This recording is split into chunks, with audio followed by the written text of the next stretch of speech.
রঘু ডাকাত কি হবে? রঘু ডাকাত। এবার পুজোয় Raghu Dakat. Thank you so much. এরকম ভাবে সিনেমার উন্মাদনা আমি আমার জীবদ্দশা আজ অব্দি দেখিনি। এত বড় ছবি, এত বড় সেলিব্রেশন এটা প্রথমবার হতে চলেছে, আর এরপর থেকে হতেই থাকবে যতবার মেগাস্টার দেব অন স্ক্রিন আসবে। তোমাদের কাছ থেকে একটা প্রমিস চাই, এবার পুজোয় শুধু রঘু ডাকাত।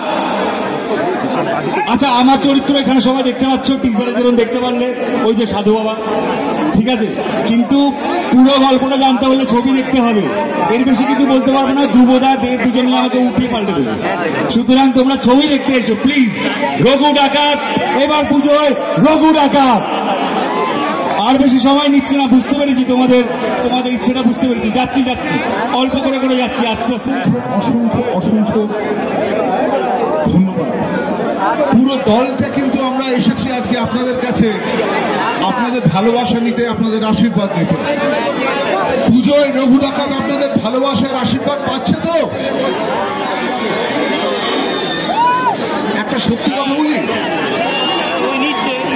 ছবি বানালেই মনে হয় বাংলা ছবির ক্যানভাসটা যেন এত বড় হয়ে যায়।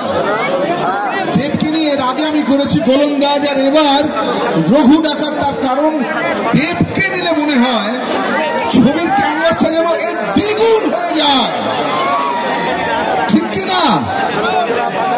দেবকে নিয়ে ছবি প্রত্যেকবার এত বড় হওয়া উচিত কিনা? এবং রঘু ডাকাত বাংলার সব থেকে বড় ছবি হওয়া উচিত কিনা?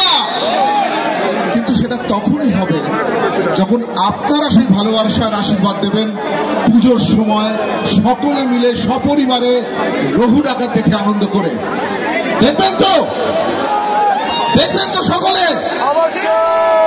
Thank you so much. Thank you ধ্রুবদা, থ্যাংক ইউ।